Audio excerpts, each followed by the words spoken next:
Hello everyone, I hope you're all having a fabulous Monday. Today I'm coming at you with our weekly Minks Monday Q&A. Before we get started, let me share the bag that I'm currently rocking, and that is the Chanel Deauville in the large size. Alright, so grab your coffee, grab your tea, let's start your workout, let's go to work. Whatever it is that you do, come join me. I have loads of eye candy for you, and we have some awesome topics to cover today. But before I get right into Minks Monday, I just have to say a huge thank you to each and every one of you for all of the incredibly kind words on my previous Minks Monday. When I was reading the comments, I was literally in tears. They were happy tears nonetheless. But I was so touched. It was so moving to hear what you guys thought about me and how you felt about my channel. I had been contemplating what I was going to do with my channel, if I was going to move forward. Someone asked me if there's a dark side to YouTube, and there most certainly is. I'm a very positive person. There's a couple of aspects that are very negative, and there's a lot of cattiness. There's a lot of competitiveness. There's a lot of other aspects that people don't see, and I had contemplated whether or not I wanted to move forward. You know, I feel like there's maybe it's taking in a direction that I wasn't really expecting, and I was thinking, okay, maybe, you know, let's just leave it at that. It was great while it lasted, and I was really thinking if this is, you know, if this is it for me. But I have to tell you, reading the comments that I read, it's almost like it was meant to be. Like it came at the right moment, because the encouragement that you give me is just mind-blowing. It is just so incredible. I can't even describe the feeling. I'm trying to to hold back, but it's amazing, you know. And someone said it perfectly in the comments last week. They said that on my channel there is no drama. I agree. I agree wholeheartedly. I've been on other channels where people are going at each other's throats in the comments, and even though on Minks Monday you know, I might have a different opinion, you might have a different opinion, but it's never negative. Everyone can voice their opinions, and it's, you know, it's never bad. It's never someone saying, oh, you're this, oh, you're that, you know, nothing like that. And it's just so beautiful to see, and it's a testament to this community, and it's a testament to, you know, how welcoming everyone is, and I love that aspect. I think that everyone who watches Minks Monday and everyone who comments, we are just so respectful of one another, and I love it. I absolutely love it. And a lot of us disagree. A lot of people disagree with what I say, but they never, you know, they never go, you know, say hurtful things. They never go at it like, oh, I'm gonna get her, or anything like that. You know, and I've always appreciated constructive criticism. I can tell if someone says, hey, Minnie, you do this too much, or hey, Minnie, you don't do this, or blah, blah, blah, or, you know, things like that. I take everything into consideration. And the fact that everyone, seriously, is so incredibly kind is just, this is a happy space. This is a happy place, you know what I mean? And I kept thinking, how can I give that up? If I can make just one person's day better, then it's all worth it, you know. Because if someone's having just a shitty day, and if coming on my channel changes that, I mean, that's a beautiful thing. And I couldn't ask for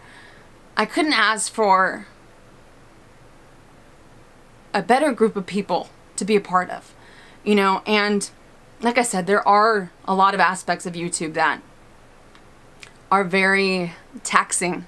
They're very taxing. You know, sometimes I feel like it's high school all over again because of the whole, you know, the cattiness, and as I mentioned, some of those aspects.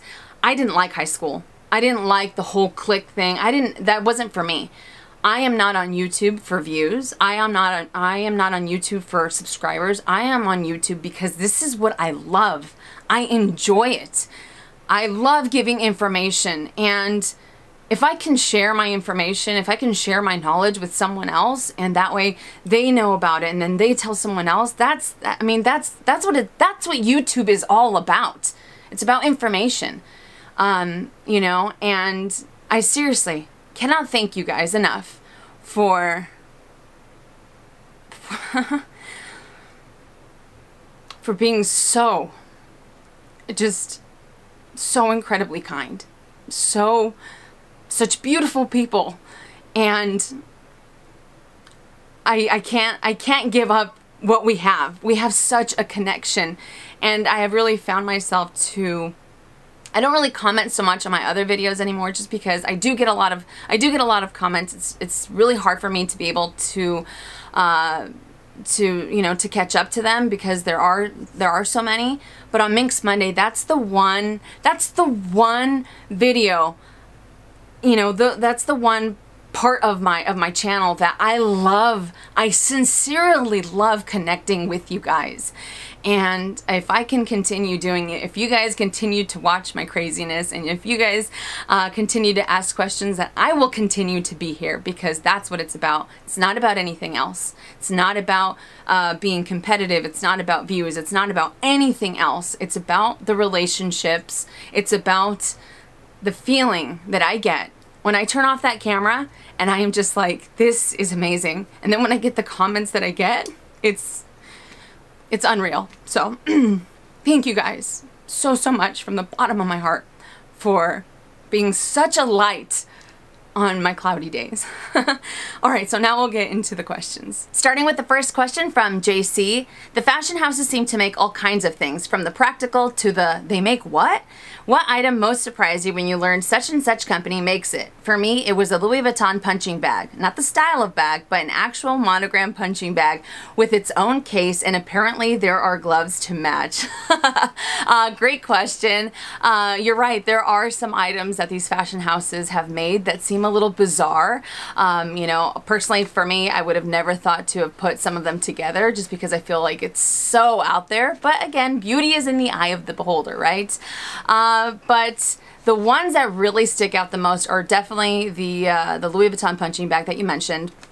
But there's one on top of that I was just thinking, no, someone photoshopped it. There's no way. But I looked it up. I did a little research on it, and it's a legitimate thing, and that is a Chanel inflatable boat, or it's kind of like a dinghy. And I kept thinking, no, someone's putting me on. There's no way. But no, it's a legit thing. It was crazy to see that. You know, and actually Chanel has kind of like a sports gear type of items. They have volleyballs, which I've seen before, tennis rackets. I've seen the surfboards, skis and things like that. I've seen a bike, but when I saw the boat, I was thinking, this is crazy. This is crazy. I showed it to Robert and I said, what about this? Will this get you into luxury goods? He looked at me straight face. He's like, no. I thought, you're no fun. You know, he's all, how much is it? It's probably like 15 grand, right? I have no idea how much it is, but when I saw it, like I said, they have so many different items, and that's crazy to me. A boat. It's kind of cool, but at the same time, I'm like, I don't really associate fishing with, you know, with luxury goods. But for a person like me, it's kind of the best of both worlds, because I can do the outdoors that I like to do with my husband, and I get to have the luxury fashion house. But great question. I would love to hear your guys' thoughts. Is there an item out there that you thought, there's no way this is real, it's kind of bizarre? But great question. All right, next one from Matt Bryan. What do you think of Chanel espadrilles on a guy? I've been looking to get into more designer shoes, and I can't help but eye the pairs you have in the back. How is the sizing? Are they super narrow? I have not been able to find anywhere if Chanel makes espadrilles specifically sized for males, but I feel like if I get a bigger size, I might be able to rock them. Fantastic question, and to be honest, Chanel does make espadrilles, and I brought these out, so we have a little bit of eye candy. I've been failing at the eye candy, I know. They do make espadrilles specifically for men. The last time I saw them was when I was, I believe, in Selfridges in London. It was either Selfridges or was it Harrods? I can't remember, but I remember seeing them in London. And I had seen a few posts on a couple different websites that they say that they have been, you know, trying to introduce these more and more into the boutiques so that men can get them. So they are out there. How amazing is that? And how do I feel about these on a man? I really like them. And the reason why I like them on a man is because, you know, I consider them to be very unisex, but the reason why I think that they would work is because they're very simple, they're understated, even though they have the double CC logo here, but they're not too flashy, you know what I mean? So I think that it would really complement any type of lifestyle or any type of outfit that anyone is wearing, whether it's a man or a woman. So I'm a big fan of the espadrilles. So yes, they are out there. What I would do, I would actually recommend calling your sales associates and letting them know, hey, you're interested in getting espadrilles for men. They are out there. They are a real thing. I promise you. I've seen them in the flesh, and they might be able to source them for you if they don't have them at the boutique. But fingers crossed, or you can even call the 188 number and see if there's a boutique, you know, close by where you live that might end up having them. And then of course you'd have to call. But yep, they are real. They are out there. And I think that these are awesome. And are they narrow? I don't find them to be narrow. I have a very average foot, but I wonder if they do have like larger widths or if they end up having just the average type of width for them, kind of like with the Chanel ballerina flats. That I don't know. I haven't really looked into it too much, but they are definitely out there. So hopefully that was able to help. Next question from Marlon Senia. This is a two-part question.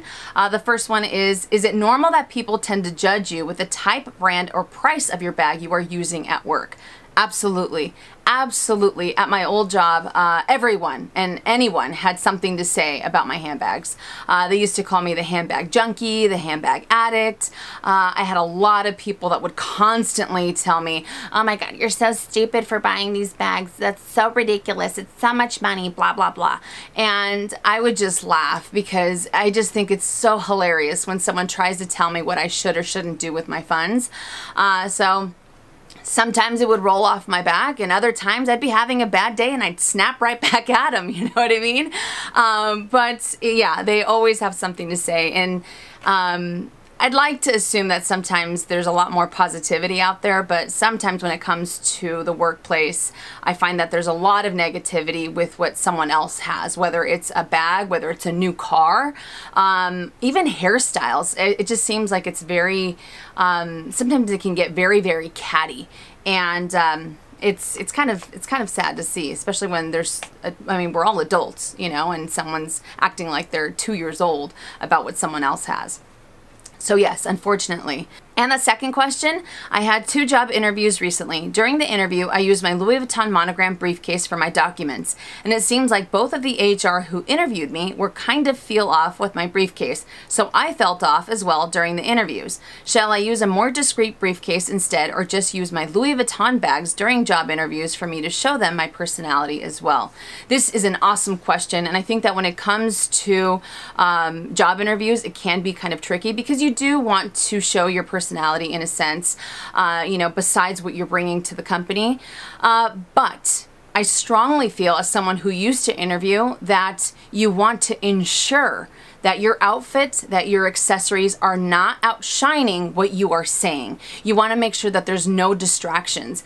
And I think that when it comes to interviews, it's best to be very neutral, you know, no labels, nothing like that. So that way the person who's interviewing you or the people that are interviewing you are focusing solely on what you're saying, you know, and there are no distractions, as I mentioned. And it also ends up, I think, helping the person who's being interviewed. That way you're not focusing on, are they looking at my bag? Are they looking at my necklace? Are they looking at this? Are they looking at that?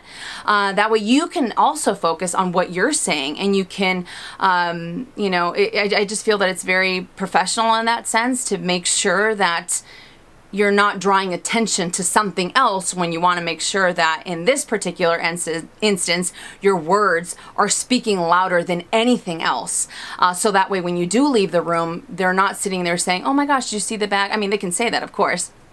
But they're thinking, oh my, they're a hard worker, they're this, they're bringing up all of the things that you talked about in the interview, versus just saying, did you see that bag? Did you see those shoes? Did you see this? Did you see that? And then the entire interview is just completely and muddled in that sense, because they're not focusing on what you're saying.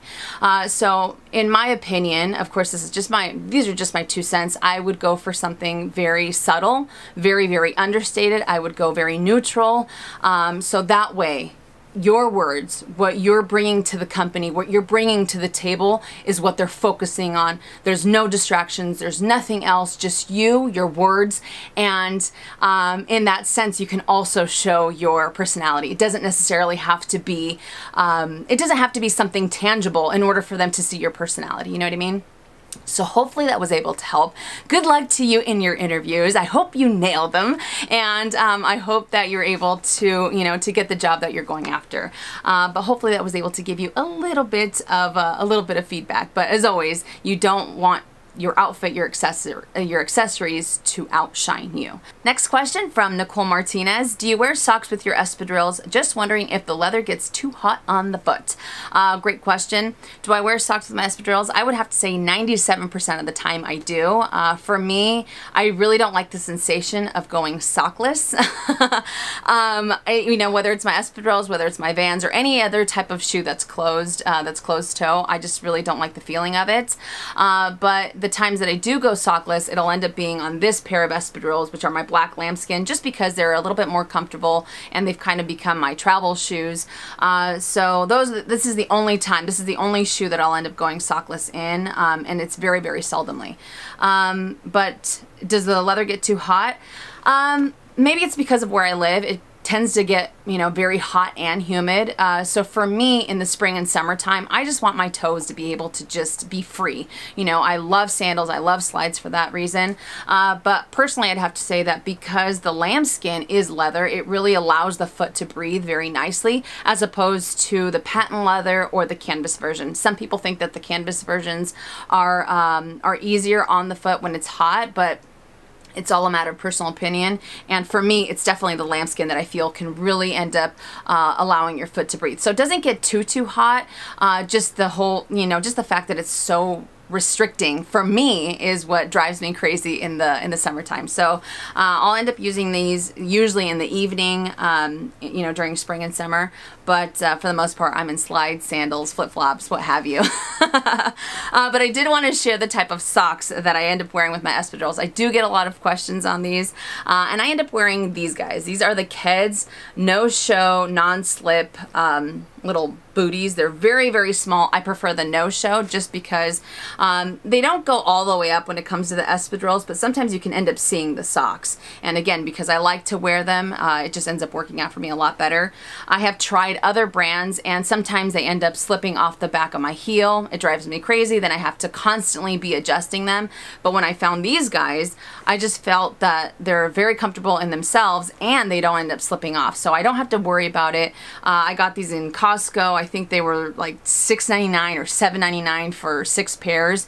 Best bargain, best deal I ever got, just because I use them so much, and they come with different colors. They have grays, black and white, but I just like the Keds, and I had tried, like I said before, so many different pairs out there, and I always end up using these also with my Vans or my Converse, just because I don't want to see the socks. I want to know that I'm wearing the socks, but I don't want it to look like I'm wearing socks, you know what I mean? So the Keds non-slip, no-show socks are amazing, and I highly, highly recommend them. So yes, I do wear socks, and it all depends on the type of leather or the type of material that the espadrilles are. So hopefully that was able to answer your question.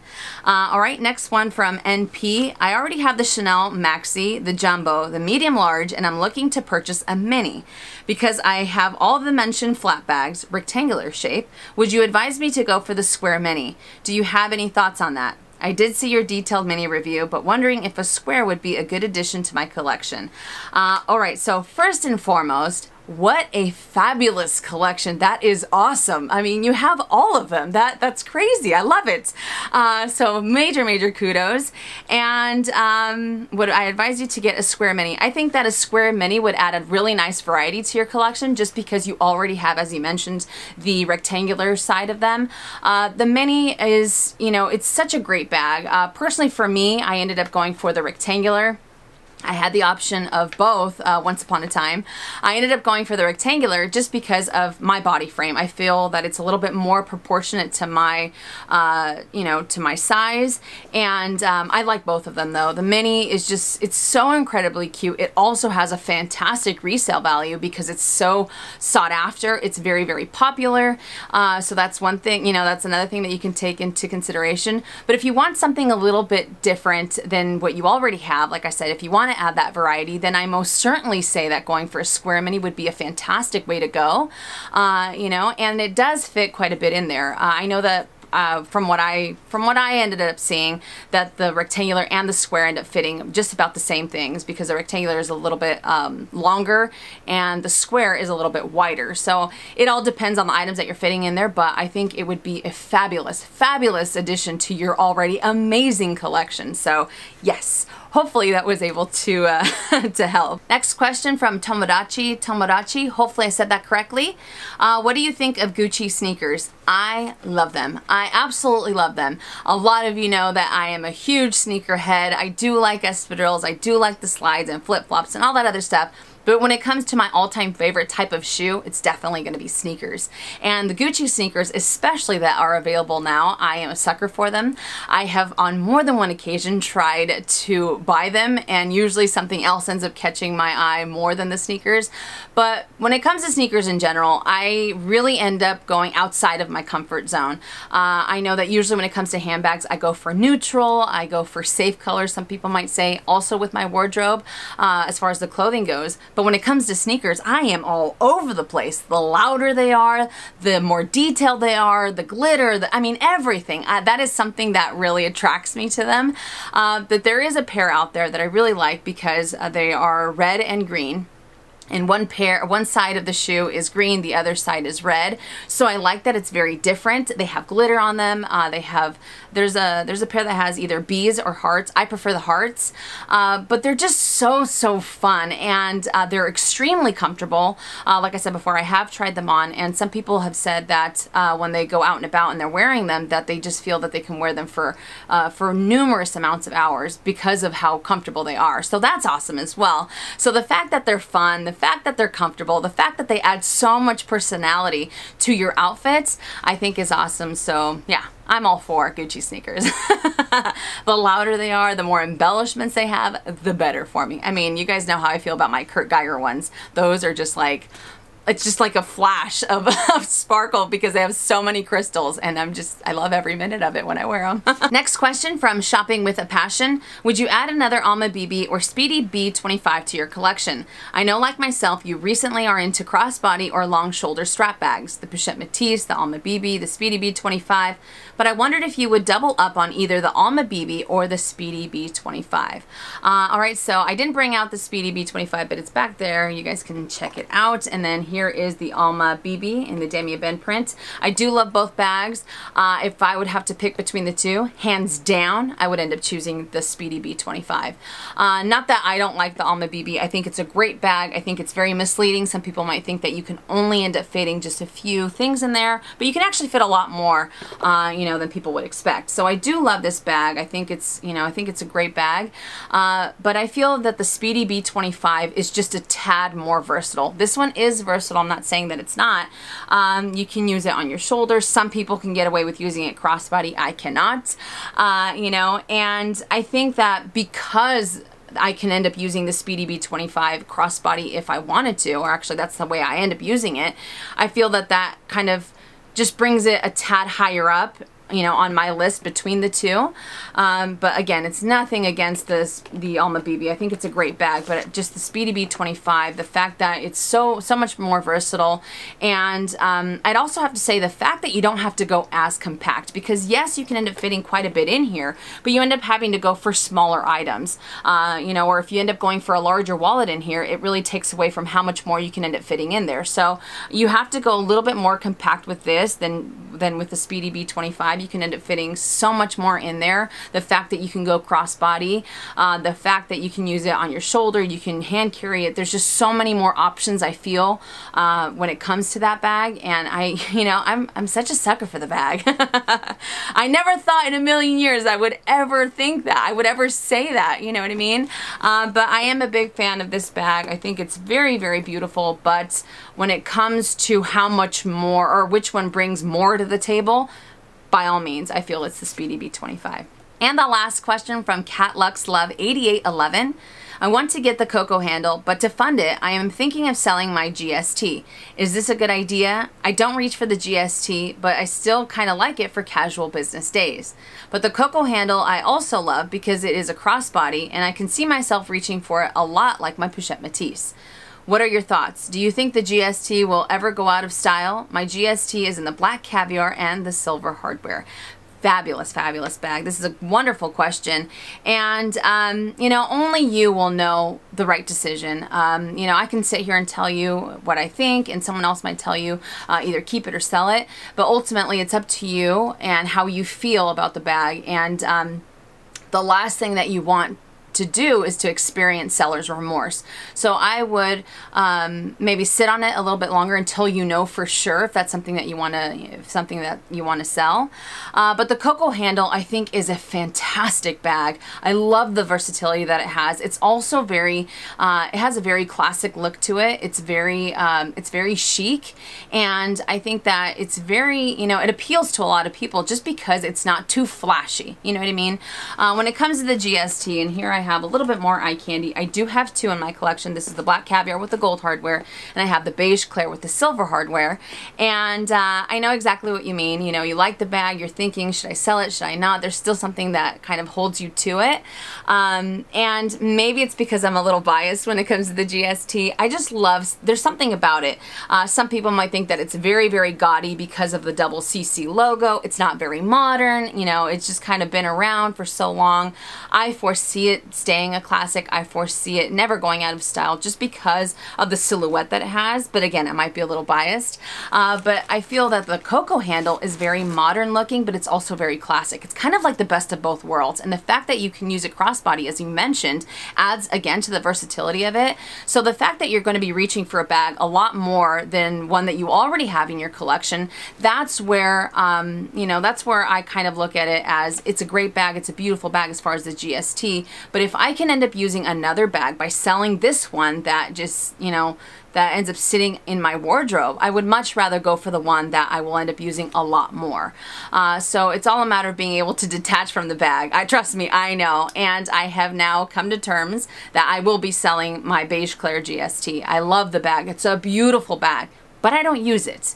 I don't use it. And, you know, I always, I always feel that, you know, what if I end up using it? What if this, what if that? But I can't think that way. I personally can't think that way. I have to think, well, I can put that money towards something else that I really, really want to use. That bag, I think I end up using twice a year, 3 times a year at that. And it's just sitting there. It's gorgeous, but I have now detached. It's ready to go. It's on the chopping block. But I know now, you know, if I had sold it 2-3 months ago, I would have had seller's remorse. I know that.